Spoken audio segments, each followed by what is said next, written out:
All right. Start up with the third step prayer, sir. On page 63 of your big book, I'm Rob K., recovered alcoholic. God, I offer myself to thee, to build with me and do with me as thou wilt. Relieve me of the bondage of self, that I may better do thy will.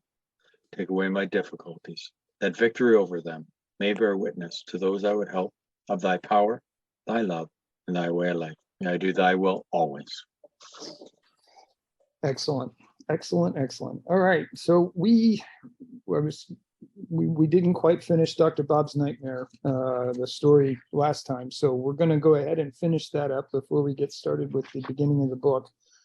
So with that, we are at the point where Dr. Bob is about to meet with Bill. So I thought we would start there. We'll just go ahead and start where we left off, Rob. Do you want us to start, or do you want me to go back a paragraph? I guess we could go back a paragraph. Let's do that. So we're on page 179, everybody, and it's the first paragraph there. About this time, a lady called up my wife one Saturday afternoon, saying she wanted me to come over that evening to meet a friend of hers who might help me. It was the day before Mother's Day, and I'd come home plastered, carrying a big potted plant, which I set down on the table and forthwith went upstairs and passed out. The next day she called again, wishing to be polite, though I felt very badly. I said, let's make the call, and extracted from my wife a promise that we would not stay over 15 minutes. You know, I've read this paragraph a couple of times, and it's always funny to me that they make a point to say that he was carrying a big potted plant into the house and then just setting it on the table. Obviously, I'm assuming that was for a Mother's Day gift, but at the same time, you can imagine as somebody that was plastered and drunk just saying, I think I'm going to pick this up and take it home for no good reason, just that you just decide that that's what you're going to do. The second part of this is, and it's really kind of famous at this point, I'm not sure, and I'm going to plug something real quick here.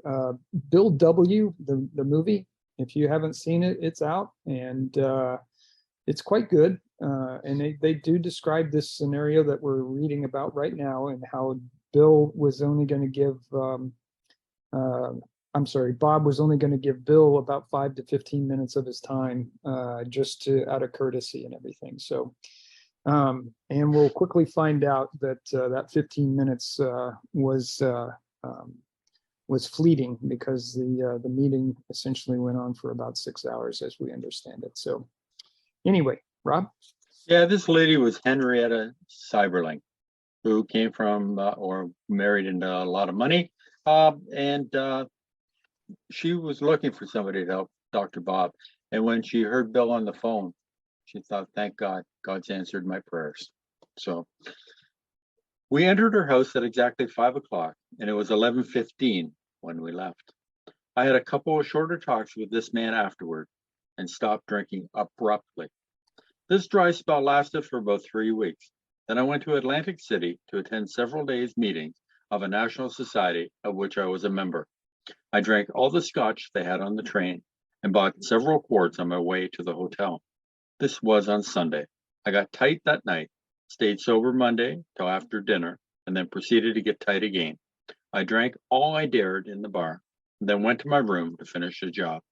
Tuesday, I started in the morning, getting well organized by noon. I did not want to disgrace myself, so I then checked out. I bought some more liquor on the way to the depot. I had to wait some time for the train. I remembered nothing from then on until I woke up at a friend's house in a town near home. These good people notified my wife, who sent my newly made friend over to get me. He came and got me home and to bed, gave me a few drinks that night and 1 bottle of beer the next morning. Yeah, so all right, so I guess what we just read is that he didn't have a drink after talking with Bill, except for the fact that he went to this medical conference, and then completely, I can't imagine drinking that much scotch, albeit I can imagine trying. But one thing I think that's important here that we note is that he's trying to be a somewhat disciplined drunk, in that he's not trying to drink because he's going to the conference and everything, except that on Tuesday he started in the morning and getting well organized by noon, which essentially meaning that he's getting drunk. And the second thing I think to bring up here is that, he actually has a blackout period.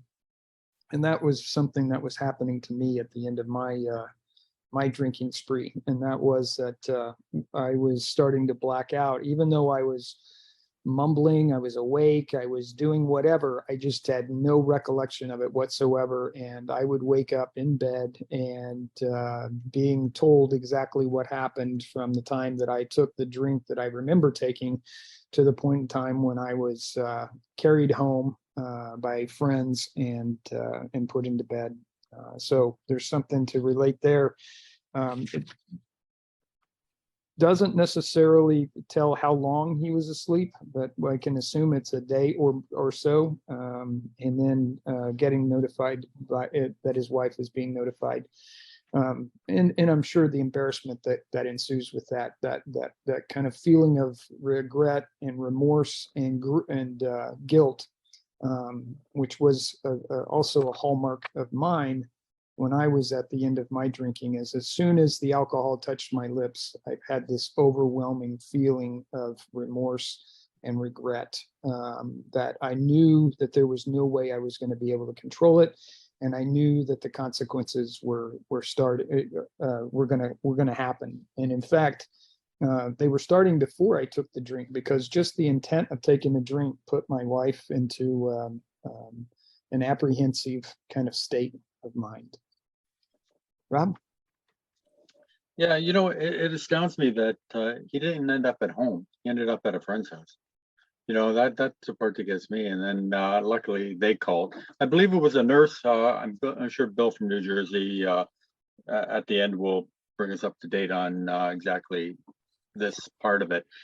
But my understanding is a nurse, and thank God we got Bill here. He'll correct me if I'm wrong. It was a nurse that he knew, and they called his wife. Bill came to get him. And that's what they did in the 30s. They came to get and look after each other. Bring you home, dry you out, and get you ready for the next day. Because as we're going to find out, Dr. Bob had some work to do.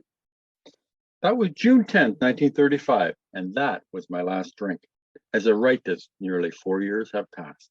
The question which might naturally come into your mind would be, what did the man do or say that was different from what others had done or said?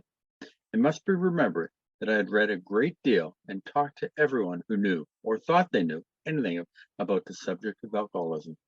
But this was a man who had experienced many years of frightful drinking, who had had most of all the drunkard's experiences known to man, but who had been cured by the very means I had been trying to employ. That is to say, the spiritual approach. He gave me information about the subject of alcoholism, which is undoubtedly helpful. Of far more importance was the fact that he was the first living human with whom I had ever talked who knew what he was talking about in regard to alcoholism from actual experience. In other words, he talked my language. He knew all the answers, and certainly not because he had picked them up in his reading.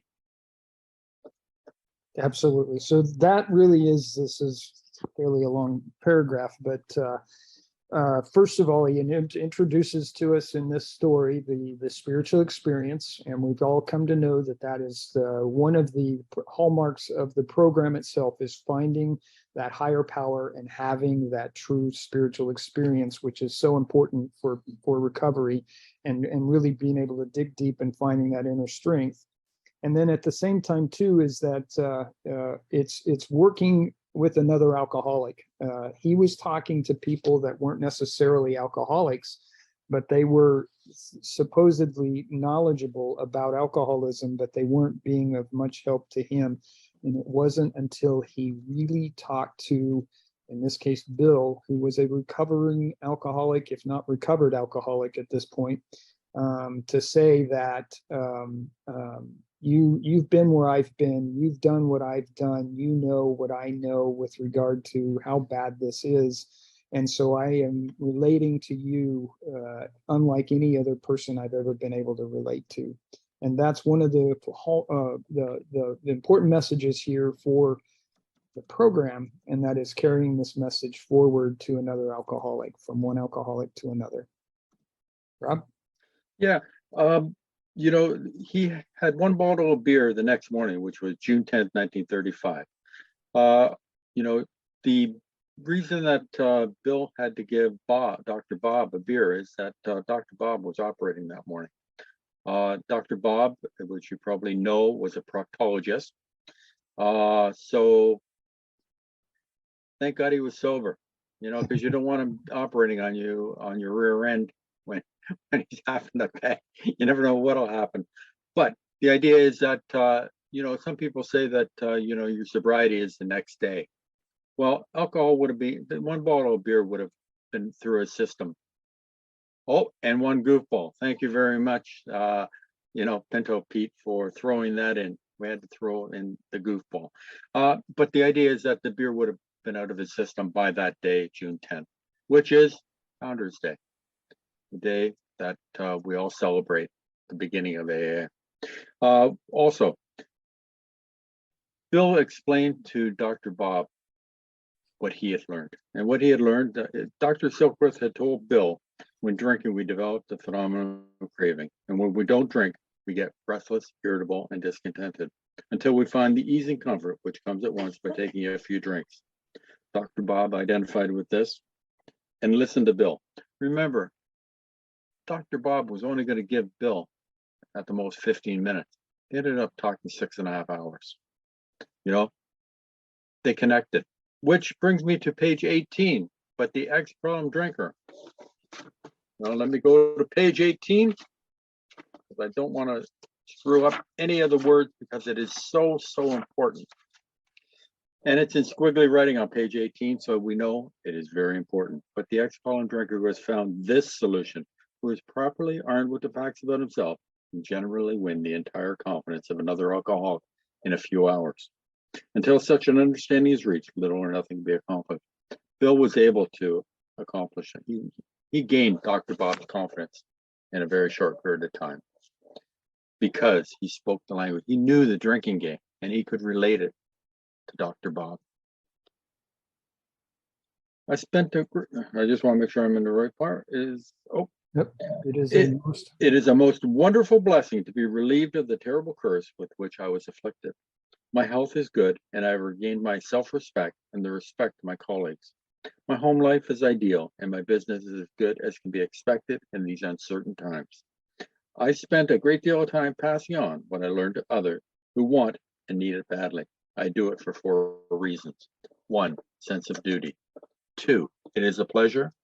3, because in doing so, I am paying my debt to the man who took time to pass it on to me. And 4, because every time I do it, I take out a little more insurance on myself against a possible slip. Right. And so there's a couple of really good points here, including the four reasons that Dr. Bob actually practiced the program of AA. First of all, his health was good. He regained his self-respect. He was able to get his practice back up on its feet. And when they talk about as good as it can be expected, these were not necessarily, he wasn't making a lot of money, and was having a hard time making ends meet even in of himself. And part of the reason for that is he was spending so much time actually out there trying to get other alcoholics sober instead of actually doing his practice, as we will find out or have found out. Now, the great deal of time in passing, and as he was doing this, the sense of duty, that is certainly important here, and it's a pleasure. I think it shouldn't be a burden to anybody to practice the program of AA and carrying the message forward. And in doing so, paying the debt to the person that was able to get you sober, I think is also a great reason to do the program. And then last but not least, and it's certainly probably one of the most important parts, and Rob will be able to go to that passage there, but it's because every time I do it, I take a little more insurance for myself against the possible slip. That's so important. Every time I work with a sponsee or another person, or I'm in this particular meeting, or I'm in one of the other meetings that I go to on a weekly basis, I get a little bit better in regards to my defense against taking that first drink. And I can say that my defense is really strong. I'll always have the allergy. I'll always be an alcoholic, and I'm always at risk, but I'm not. I have mitigated that risk to the point now that I can live my life somewhat normally and not even think twice about alcohol as far as that's concerned. Rob? Yeah. Love Dr. Bob. You know, and I like how he snuck in here 12-step work, you know, which is, you know, Bill all through the book has thrown in 12-step work, how important it is working with other people. Remember, and every week I throw this in. Remember when Bill was at his bottom? He, you know, he's full with depression and resentment. What did he do? He went to help another person. You know, when his business deal went sour on him, he thought about going into the bar and having a ginger ale. Then he thought, well, you know what? I've been sober 6 months now. I can have a couple of drinks, 2, 3 drinks, maybe. Or he could go and use the phone and find another alcoholic. Thank God he used that phone call and came into contact, which is the story we just read about with Dr. Bob. That's who he came in contact with. It took a few calls here and there, but got inspired. He found Dr. Bob. And Founders Day was started June 10th, 1935. We are so fortunate. You know, Dr. Bob says here, sense of duty, it is a pleasure, because in doing so, I am paying my debt to the man who took time to pass it on to me, because every time I do, I take out a little more insurance on myself. You know? Yeah, and Rob, that goes back to page 89, where it says Oh, practical experience. Don't worry, I was going there. I was going the long way today. Yo, Practical experience shows that nothing will so much ensure immunity from drinking as intensive work with other alcoholics. I want to make sure I pronounce that S at the end. Yeah. It works when other activities fail. This is their 12th suggestion. Carry this message to other alcoholics. And that's exactly what Bill did. He carried this message. Now Dr. Bob is going to carry this message in Akron, Ohio. You know, Dr. Bob always said, clean house, trust God. And Leo, what was the third thing? Clean house, trust God, and work with others. Yeah. Help others, you know, and that's what the whole program basically boils down to, you know, and it's such a simple program when you break it down. But boy, us alcoholics like to really complicate it. And also on page 15, Bill said, if he did not work, he would surely drink again. And if he did not work with other alcoholics, he would surely drink again, you know. So let me continue and be quiet for a few moments. Unlike most of our crowd, I did not get over my craving for liquor much during the first 2.5 years of abstinence. It was almost always with me, but at no time have I been anywhere near yielding. I used to get terribly upset when I saw my friends drink and knew I could not. But I schooled myself to believe that though I once had the same privilege, I had abused it so frightfully that it was withdrawn. So it doesn't behoove me to squawk about it. For, after all, nobody had ever had to throw me down and pour liquor down my throat. Right. I think too is as a relatable type of thing is that is especially as a sponsor working with a younger newcomer. Most of the younger crowd that I have worked with are always saying, but I'm only 29, I'm only 34 or whatever. Hypothetically, they throw an age out there and they go, I didn't get the chance to drink as long as everybody else did, or my friends are still heavy into drinking and going to bars and doing all of the fun things that happen with drinking. How am I ever going to fit in? How am I ever going to be able to get over this and not drink again? So as a sponsor, I think that there's a couple of things that can be kind of applied here. And that is one is that it does take time. And that's one of the things that you have to try and instill within a newcomer is that patience. patience of working the program and being able to get comfortable in that new skin that you're in, which is the non-drinking skin, and being comfortable ultimately over time, and it does take time, being comfortable around other people that are drinking when you are not. And I had to go through phases. I used some of the excuses that, alcohol doesn't agree with me. I'm on some kind of medication that I can't drink, et cetera, et cetera. I tried to hide it by ordering something that looked like a drink, but it really wasn't, like maybe a club soda with lime type of thing. And all I was doing was really trying to get over my own embarrassment of the fact that I once had that same privilege as everybody, and I abused it so frightfully. I had to remind myself that the consequences were too big for me to drink. So ultimately, and I'm only speaking for myself as it relates to this, is that after a period of time, I have been able to talk freely about my alcoholism without any embarrassment whatsoever. So if somebody or at some event that I might be at, they've been rare over the last couple of years for the obvious reasons, but when I've ever been around anybody that has been drinking that asked if I wanted to drink, I have gotten to a point now where I can say no. And even to the point that if they like, well, how come you're not drinking? I just say, I have a problem with alcohol. I'm an alcoholic, and it just doesn't agree with me, and I don't drink.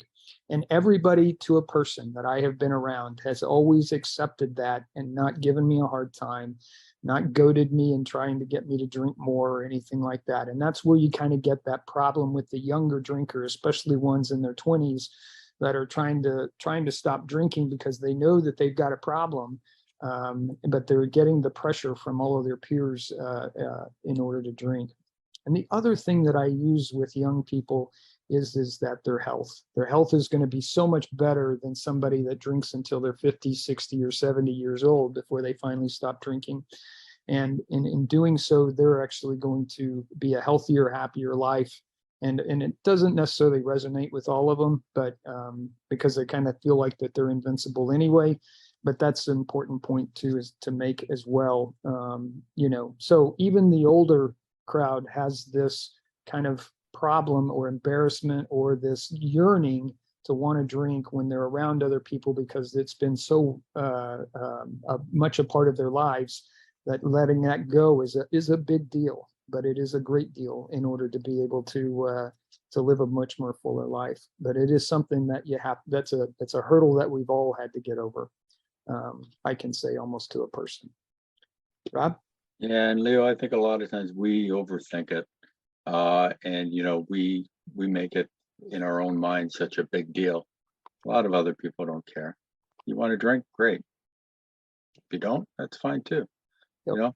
But we build these things out. Well, if somebody's asked me what I'm going to say if I don't want to drink, this is what I'm going to say, and we build it up in our head.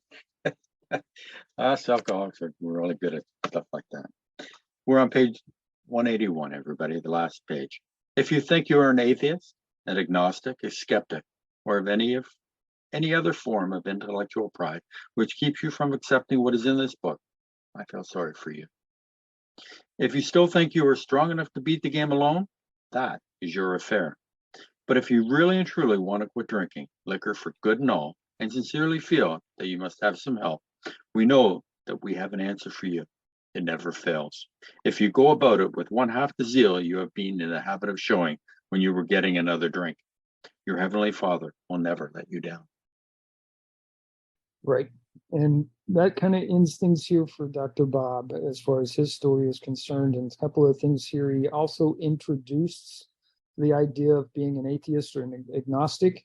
Obviously, we have the chapter We Agnostics that he is kind of referring back to, and being a skeptic. And he basically tries to let you know that, I identify with some of what you're thinking in regards to this intellectual pride. And he basically talks about just feeling sorry for you. and that's not being snide or sarcastic. He truly is feeling sorry for people. If you knew anything about Dr. Bob and the things that we've read about him, this man was prolific in his attempts at getting people sober, and he was very, very successful at getting people sober. And then he goes on, and we've heard this also: if you still think that you can beat the game alone, that is your affair. We've got other people that know that they can't, and we're going to work with them. And if you truly want to quit drinking liquor for good, and you're sincere in your feelings, we've got some help here. And it is true. If you follow this program precisely as it's laid out, exactly as they say to do it, and you put in the earnest effort it requires, the work it requires, I can promise you to a person that you will not fail. You will not fail. Rob? Yeah, if you put in half the effort you did in getting drunk, you have a really good chance of getting sober. Half the effort. You know, your Heavenly Father will never let you down. We seek God, our spiritual experience, to keep us sober. How to stay sober: 1, deflate our egos by staying humble, and 2, work with other drunks. That's what it's all about. So clean house, trust God, and help others. Absolutely. Bill, I'm going to call on you and see if you want to finish things up for Dr. Bob's Nightmare.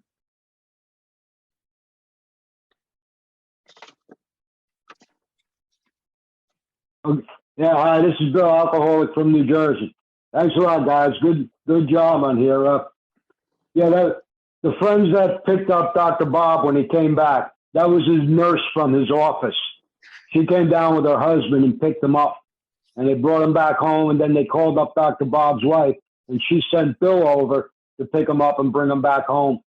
And they tried to sober him up, and like it says, they had to give him a bottle of beer in the morning, because when he woke up, he was shaking. And they gave him a goofball. That's what Bill gave him, a bottle of beer and a goofball. And then he had to go perform surgery that day. And, thank God the surgery was a success. we don't know. We never heard anything more about this guy or who he was. He should have been one of the AA heroes, this guy that went through this. We don't know if he squeaks when he walks or whatever, but Dr. Bob... evidently, the surgery was a success, and then Dr. Bob, tells about how he and Bill, how they got together. Bill came over to Henrietta Seiberling's house, and she had invited Dr. Bob and Bill and his wife over for dinner that day. And Dr. Bob was only going to stay 15 minutes. And when he got there, Bill said a couple of things to him right away that just got to Dr. Bob. The first thing Bill said to him was, buddy, you look like you need a drink. So Dr. Bob right away was ready to pay attention to him. And then Dr. Bob said, why did you come here to try to keep me sober? And Bill said, I didn't come here to get you sober. I came here to keep me sober.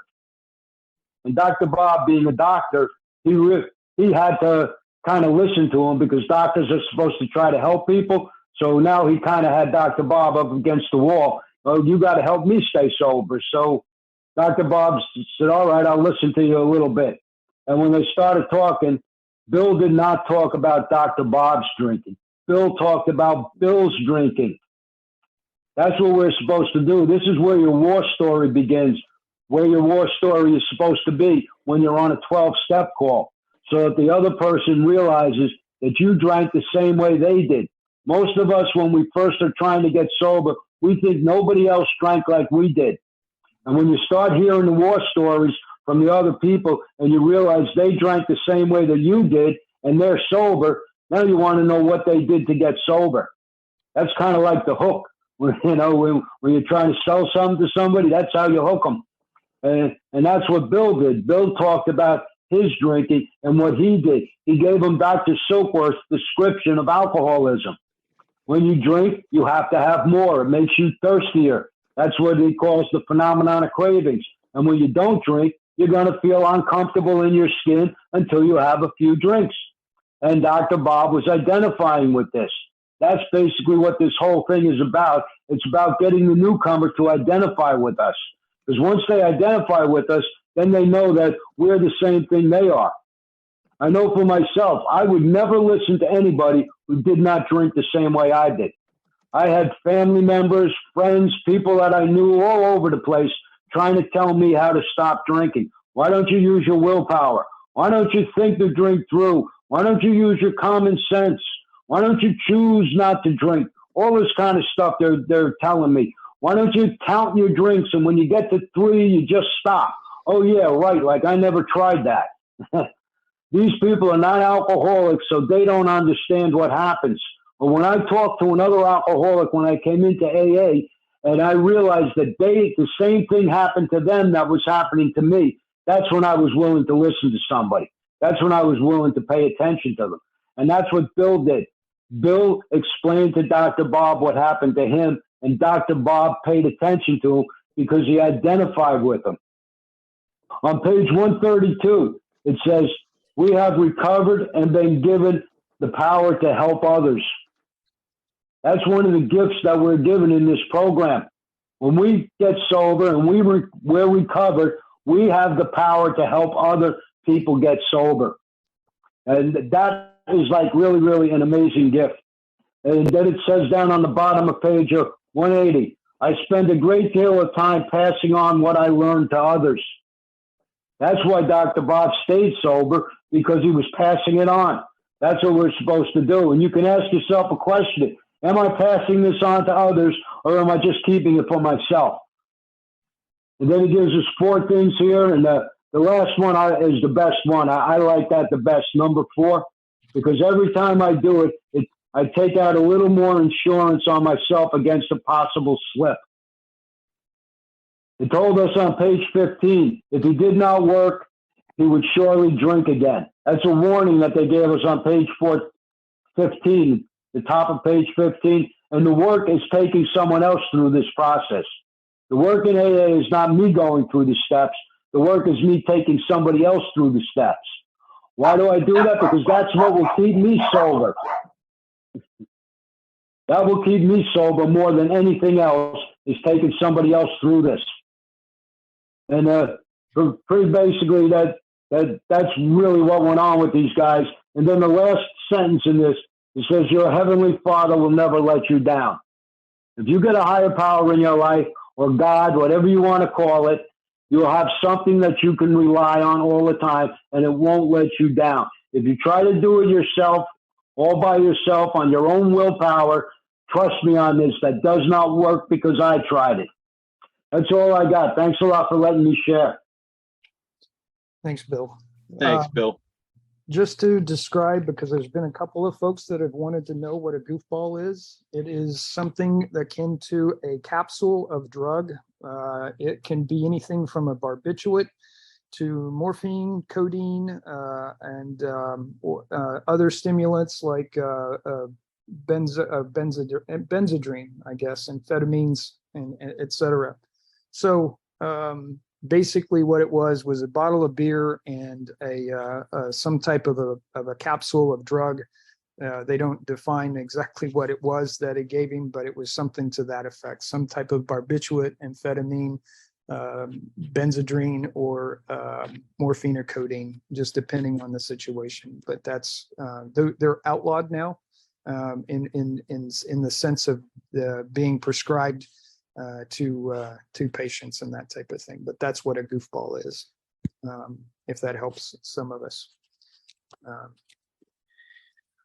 Oh, all right. So we're at we're about at 12:36. I want to start the book. I want to just kind of check in terms of doing so. Is everybody okay with doing that, or would you like to kind of expand on some of the things that we've been talking about?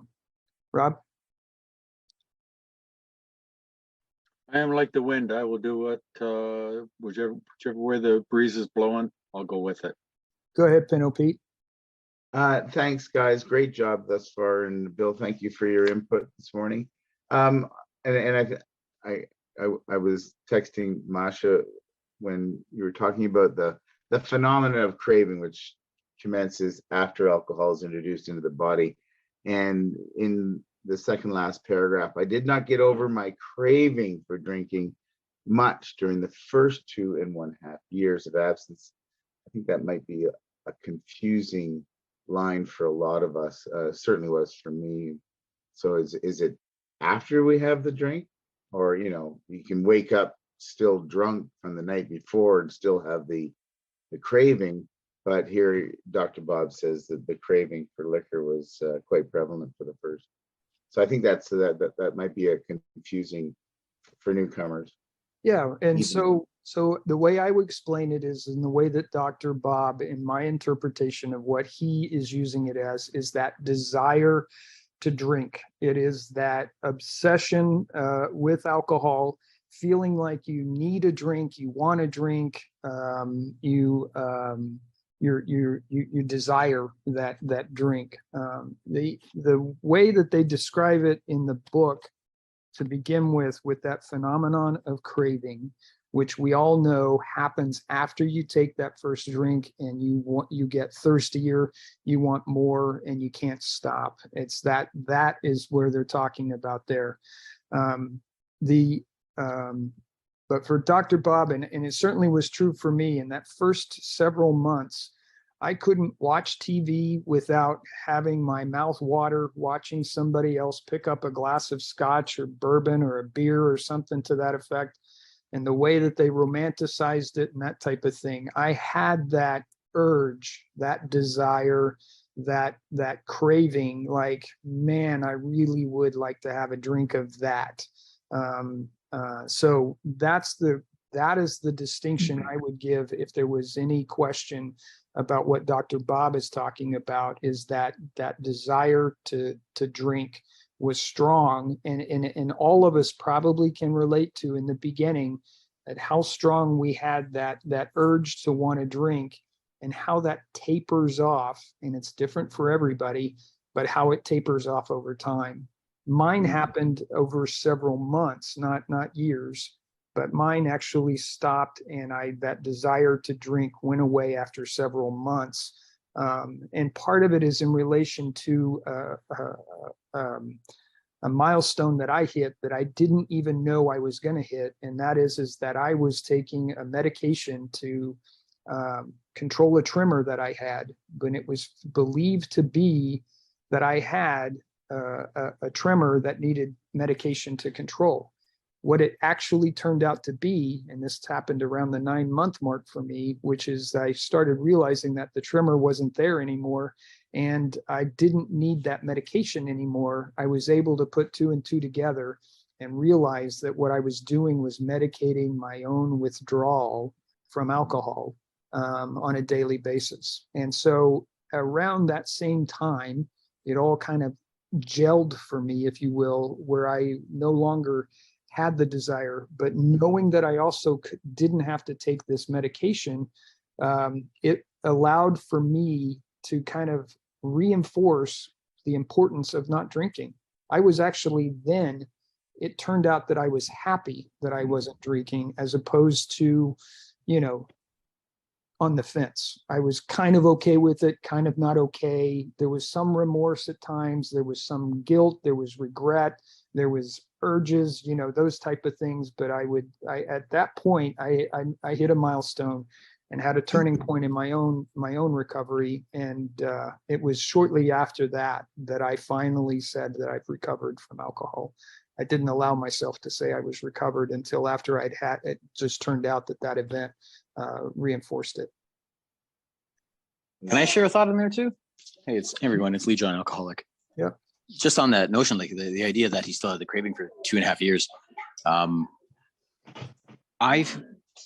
I would identify as somebody relatively new to sobriety. I'm like under 6 months, but when I read that, I actually find it comforting because, thank you. I find it comforting because you come into the program and you understand it as a process. You're going to go through these steps, you're going to do this thing, and like it's like lightning's supposed to hit you. You have a spiritual experience, and boom, just like that, you're good. It doesn't always work like that. And so when I hear this dude talk about 2.5 years, he still had the thought crosses mine now and then, it gives me comfort. Like, okay, I'm not screwing it up. I'm not doing it wrong. Just trust the process, stick with it. Don't think, well, I've screwed it up. I'm not having a spiritual experience. Let's go to the bar. From my perspective anyway, food for thought. Thank you, everyone. Oh no, that's good, Lejean. And I just reinforced, I had them as well. There were triggers left and right. Thankfully, my wife decided to stop drinking, crazy as it sounds, on her own. She's not an alcoholic. She's a normal drinker, but so much so that she could just put the glass or the bottle down and never touch it again, in a sense. She's drank on less than one hand. I can count the number of times that she has had even a glass of wine in the last couple of years. So anyway, I had it a little easier because we just didn't have alcohol in the house. It just wasn't, it was gone anyway, and there was nobody around to want to drink, except for on occasion when people would come and visit and that type of thing. But I was thankfully beyond that first initial phase. And again, like you had said, it's different for everyone, but I believe it's also, it's progressive in the sense that it gets less and less and less and less until it's finally, fleeting, if at all. Leo, if I can just reiterate on that. You there? Can you hear Yes. me? Go. Oh, Yep, okay, great. absolutely. Yeah, I just wanted to add in, now this is not in the big book, but pardon me.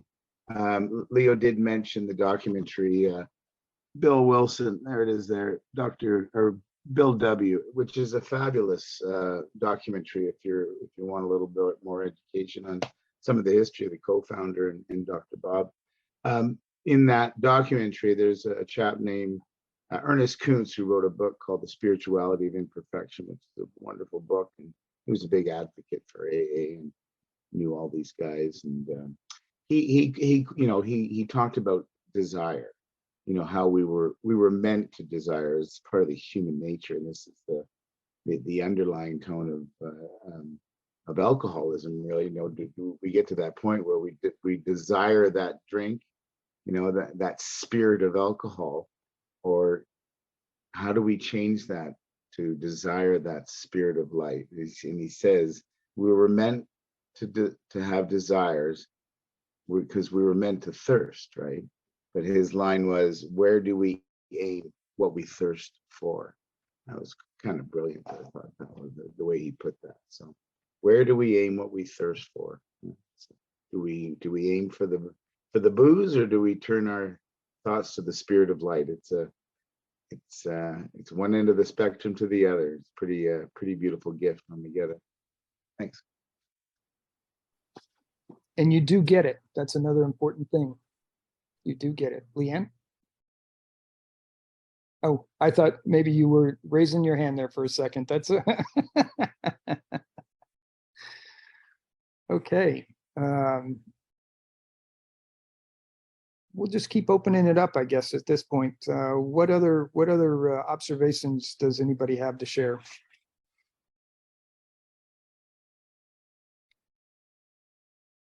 Hi, this is Bill. I'd like to just talk about that craving thing for a minute.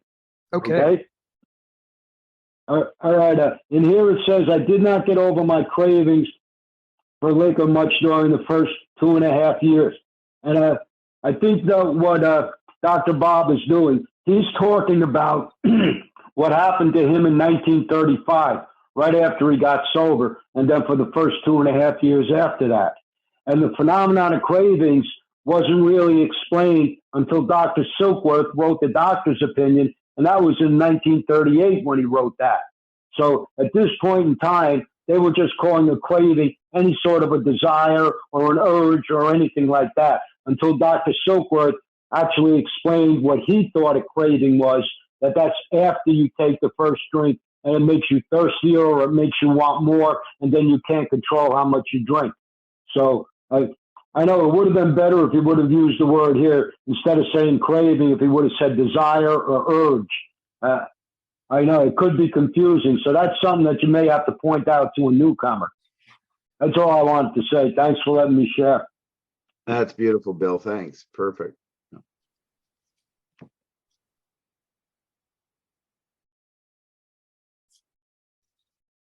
What are you thinking, Marcia?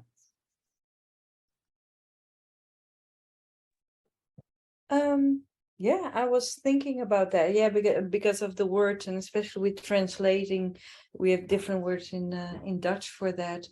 Now at the moment, but that's a different. I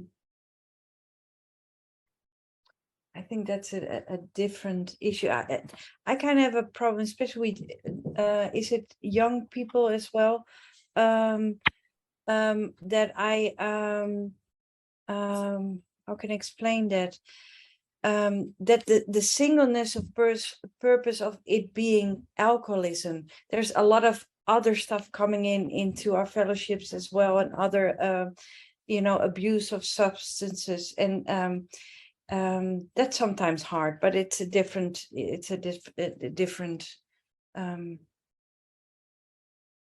how do you say it, subject. I don't know, I was thinking about that, because I find it so important to get the identification across of alcoholism. Yeah. Right. And Right. sometimes I come across to somebody who has several issues and several substances. So now I do understand why it's so important, because it was important for me, because I didn't use other substances, to hear it from an other alcoholic. Right. I get what you're saying, Marcia, and the idea too is that a lot of times alcohol is the gateway drug to the other things that people graduate to, if you want to use the word graduate. The good news is that we can all at least agree that an addiction is an addiction, and it's not necessarily good. Being that you're addicted to alcohol or maybe another substance, whatever that substance might be, the good news is that truly the program has legs and can and does work for other problems. And so that's part of the beauty of AA, and the strength of it is that it is so good and perfect for alcoholism, but it's easily translatable into other substance abuse problems. And that is something that I think is a good distinction, especially when you're working with somebody that might be doing alcohol and marijuana, or alcohol, marijuana and cocaine, or whatever that might be. So I think that that's also an important thing to get across. And we can always take somebody in that has multiple substance abuse problems. I'll be honest, I have not met but one person. I've only met one person in all the years that I've been a part of AA that had a prescription drug problem, but swore up and down that they did not have an alcohol problem. Even though they were coming to AA for alcohol abuse, they were able to stay sober. Unfortunately, they went back out and took some prescription drugs, and that it created a whole rash of consequences, including a big car accident that they got into. But this person didn't quote have an alcohol problem. But everybody else that I know that has a cocaine or a marijuana problem, or whatever that might be, has also had an alcohol problem.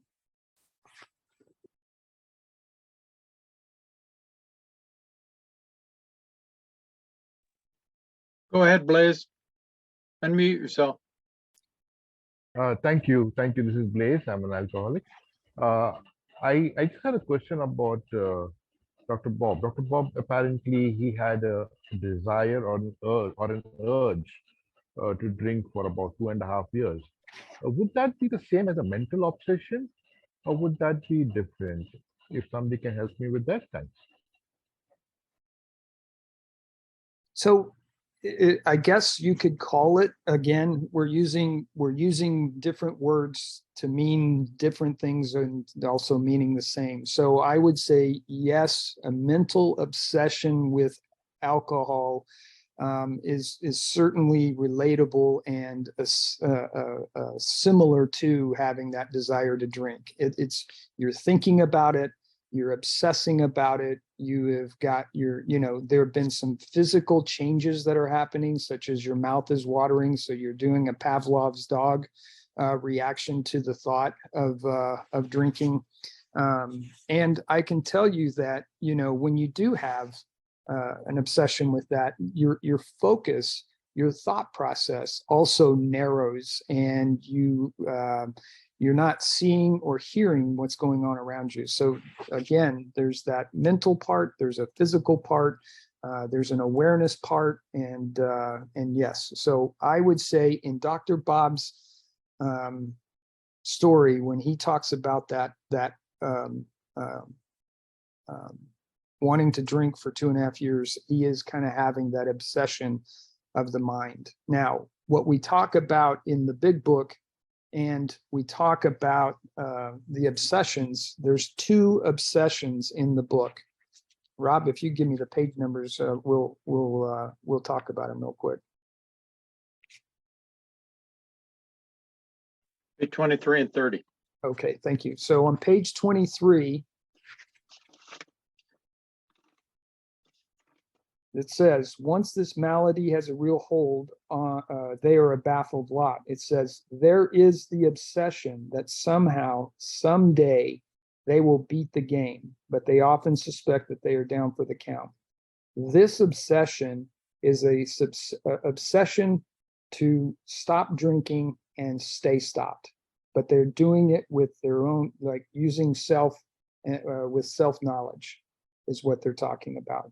So this obsession is to stop drinking and stay stopped through their own means, their own self, not really doing the program. What was the second page? I'm sorry, Rob. Page 30. 30. Thank you, sir. And then on 30, we also talk about the obsession. And this is the idea that somehow, someday, they will be able to control and enjoy their drinking is a great obsession of every abnormal drinker. And that is, again, just being able to say, I can control it. I'm going to take 2 drinks or 3 drinks and I'm stopping, or I'm only going to drink a certain type of alcohol. I'm only going to drink on certain days and I'm just going to stop and be good. And so with that, those are the 2 obsessions. Otherwise, we make that distinction in the book that we don't have an obsession other than those 2. One to stop drinking and stay stopped, and the other one is to control and enjoy your drinking. And as Rob eloquently always says, if you're controlling your drinking, you're not enjoying it. If you're enjoying your drinking, you're not controlling it. So it's for abnormal drinkers anyway. I hope that helps. Blaise. Thanks. It does. It does. I'm sorry. I have a kind of a follow-up question. You mentioned it. You mentioned it actually. So if I have an obsession, but I'm not drinking, then would that be white knuckling? Would that be called white knuckling? It would be called white knuckle if you're not drinking. Yeah, it would be either being a dry drunk, as we call it, or white knuckling it. So yes, it's not. You really are doing that. Now, having said that, if you are well into your recovery and you are working with others, you're solid in your recovery, you haven't had a drink for several months to a couple of years, let's say, and using just these 2 scenarios here, I don't think that just because the thought, you don't necessarily own that first thought. So if it pops into your head that, man, that drink looks really good, that's not white knuckling it. It's just it's a artifact from the past that you have, that it's really that second thought you have that you own that's important. And that is that what you do with that first thought. Wow, that's a good, that drink looks really good. no big deal. I'm happy with my iced tea lemonade, and you just keep right on going. Or a drink looks really good. Waiter, I'd like to get one of those. That's where you get into trouble. But like I said, that obsession, I wouldn't necessarily call it like an obsession. It's just a fleeting thought. So there is at least, I think, a distinction between that as well. If you are thinking about it and commiserating over it and really focusing on it, that's an obsession. And I would encourage you at that point to get with somebody else, whether you're going to tell them you're having this going on or not. I would get and start talking to another alcoholic immediately, irrespective of what you talk about as far as it goes, but talking about the program, and you'll find that focus that you have on alcohol goes away, and you're able to start focusing on the right stuff. It works every time. It works every time. Thank you, Leo. Thank you so much. Susan, you have your hand up. Yep. My name is Susan. I'm definitely an alcoholic. And sometimes I just think God wants me to not say anything, so I kind of lowered my hand. But I'm glad that y'all focus a lot on the big book, because I know my second year of sobriety, I was sitting in a meeting where the chairperson brought up, if you haven't ever read this book, please read it. It was How to Win Friends and Influence People. And of course, I went off of my sobriety and started reading that book, and I was in no place at all to be able to try to focus on other people. I really needed to focus on myself. So when I hear people bring up other books, it scares me in a way. And I'm grateful for big book meetings where we talk about the big book, because I am an alcoholic and I will look for an easier, softer way. And I just have to watch out for that. So thank you for being here for me today. And thank you, Rob. Yeah. And thanks to, this is a little offbeat. We've turned this into an open discussion, which we do towards the end of our meetings every time. We just finished a little bit here early on Dr. Bob's Nightmare, but we are going to next week jump right back into the beginning of the book. And I hope that all of you are bright-eyed and bushy-tailed and ready to go, so that we can, we'll have some little tweaks here and there, and some new stuff, but we will focus on the book, and we do only focus on the program. Our discussions are as good as we can get to answering the questions, but like we've said before, you're not going to hear us advocating. We don't really advocate any other books. They're out there. They're good for what they are. And I don't try and knock any of them, that there is, expanding your knowledge of AA and what other people think is always good, but I only prescribe that after you've been through the book and after you've really gotten into the program and are well on your way to being a recovered alcoholic. That's when I say, hey, you might enjoy reading the 12 and 12. But we don't advocate for that, and we don't speak to it except for that in that manner. We really stick to the book, and we really stick to the program as it's outlined in the book, with a little bit of trivia and history added in there, thanks to Bill and to Rob. Bill, do you want to say anything before we close up?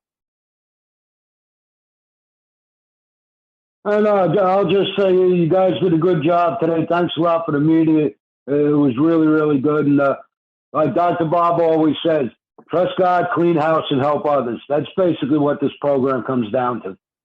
That's all I got. Bill, thank you for everything. All right, Rob. Well, we'll close things out with the Serenity Prayer, sir. We certainly will. The Serenity Prayer, everybody. God, grant me the serenity to accept the things I cannot change, courage to change the things I can, and wisdom to know the difference. All right. Excellent, guys. Excellent.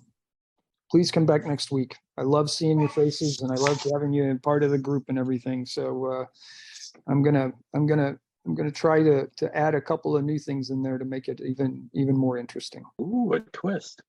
Yeah. Awesome. Thank Ooh. y'all. Love y'all. There's nothing you can do about it. You better believe it, Susan. Thanks for Susan. being here, I Susan. love you saying that. Thanks, Thank Leo. Thanks, you. Rob. Thanks, Thanks, everybody. Paula. Thanks, See you guys Cleo. next Thanks, week. Rob. Cheers. Thanks, Leo. Thanks, Rob. Thanks, Hey, Bill. Libby, Thank good you to see all. you. Thanks, Blaze. Hey, Yeah, thanks, thank guys. Great you. meeting. See you next week. Hi, Leanne. Hi, Hey, Trace. see ya. So Leo, we don't do the worksheets in yours, right? Well, so that was one of the twists I wanted to review with Rob.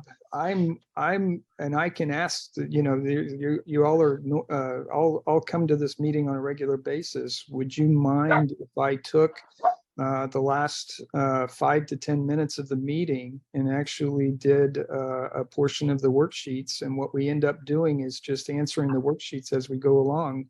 Rob, would you be opposed to us taking the last 10 minutes and just working a little bit of that? Because it's certainly helpful. And I think we won't turn it into a worksheet workshop, but what I thought we would do is do the worksheets at the end and just take maybe 1 page a day and answer them, and then open it up for just a little bit of discussion if there was any clarification that was required. But that was one of the ideas I had for making this a little bit different. Okay. Do I get a thumbs up from everyone? Oh yeah, definitely me. Because Okay, I need to start. Are we doing the new worksheets or the new ones. Yep. Okay.